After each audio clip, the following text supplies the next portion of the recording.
Hey, and welcome to Week 1 review of NCAA football. I'm John. And I'm Josh. And we're going to go over this past week's football games, the highlights of them, and best ones.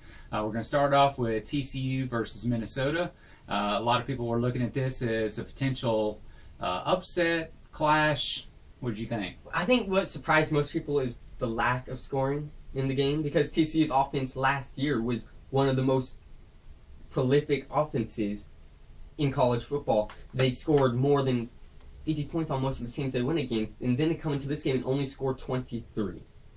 Yep. So I think there was some questions of what was going on with that. Was it just the first game jitters, or is their offense not going to be as good as next year? Is Minnesota better than we think they are? Well, I think, Minnesota's shown themselves to be a pretty good team. Yeah. And, they're not a powerhouse, but they're a good team. And so, I think they did their job. I mean, they But survived. TCU and survived. Moving on. And they're moving on. Speaking of surviving, Washington went to Boise. Chris Peterson was back on familiar turf. But the unfamiliar for him was that he lost the game. He did lose it with Washington. They came to Boise, blue field, blue turf. It was kind of an awkward scenario because even like the whole handshaking and stuff, they just didn't really know what to do because he just left Broncos after having one of the greatest dynasties in Boise history. Yeah. This was an embarrassing game. After going up 16-0, you can't just shut down in the second half of a football game. Well, and the second half, it looked like they did a great job the first half. Obviously, Washington made some adjustments that worked the second half for them. But I guess the most disappointing thing for me in the second half was the offensive line, the touted offensive line.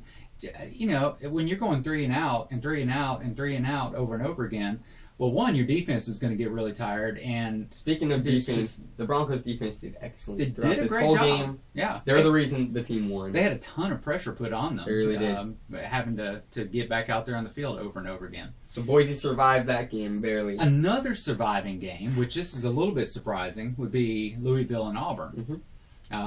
Everybody thought that Auburn would just destroy Louisville. I mean, everybody thought that.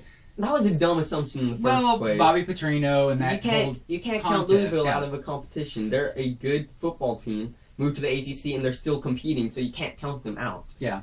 And Auburn's weak point last year was their defense. Right. And so, obviously Louisville, they started coming back. It looked like Auburn's overrated. There's no doubt in my mind that they don't deserve to be. Well, we'll see. And Jeremy Johnson, 20, of course, there's the Cam Newton lookalike.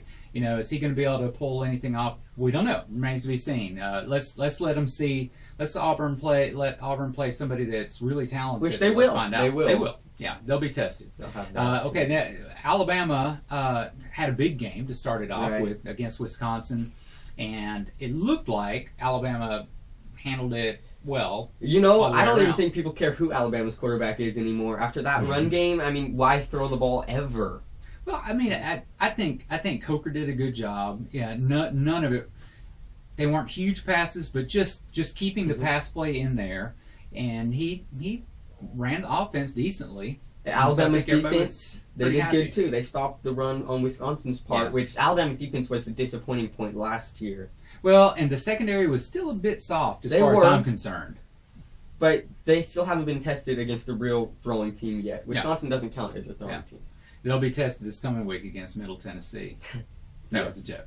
Okay, now as far as an upset, well, was this an upset? I'm not sure. Northwestern versus Stanford, and Stanford loses to Northwestern 16-6. Northwestern every year is kind of like an 8-4 team, but they always... They're sort of like Minnesota. Yeah, exactly. They always upset at least one team along the year. Yeah. And Stanford, maybe people were thinking they were going to be better than they really are. Yeah. They have some iffy points. You could even tell throughout the game. If you only score 6 points in a game...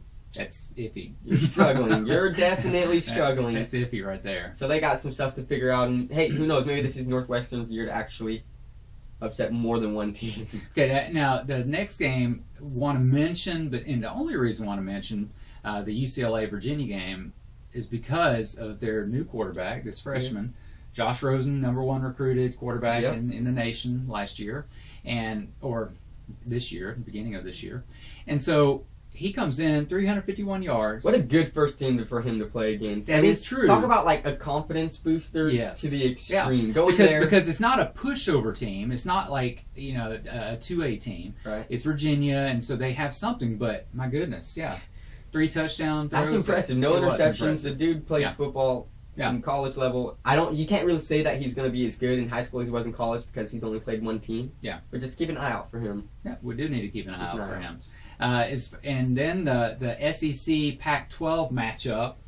People are always get excited about these matchups. They do get. It's like who's the stronger one? Is it the SEC or Pac-12? And now, typically, and the question with this one though, is, are these the best representatives of these two conferences? Arizona State was ranked, except Texas A&M was the favorite for the game. Yeah, which is a funny thing. So it was weird. Go figure. And hey, they won. Texas A&M won it pretty handily. They did. It seemed like they had control of the game for almost the entire game for the most part. And so 38-17, it was a pretty solid win right there. And then the final one, the Monday night game that everybody was anticipating. Could the Hokies knock off Ohio State again like they did last year? Hey, they looked like they could at first. They were up in the first half, then Brewer went down. And it was surprising to see them go up first. Initially they came out of the blocks looking like, they're in serious trouble. They looked like they were gone. But then there was a spurt there from the Hokies, and they actually came back. The most disappointing part was just the defense of the Hokies. Yeah. Just were toasted. I mean, granted, it's from Baxton Miller, it's from Cardell Jones, it's from the best of the best, but this defense was supposed to be the best of the best. Yeah. I'm sorry, you can do better than that. You can spot the quarterback, you can play games. And Ohio State definitely made a statement with this game. They watch said, out for Ohio State. Yeah, they're everybody here, expects that. Everybody expects that. All right, so that was week 1. Stay tuned for week 2 preview.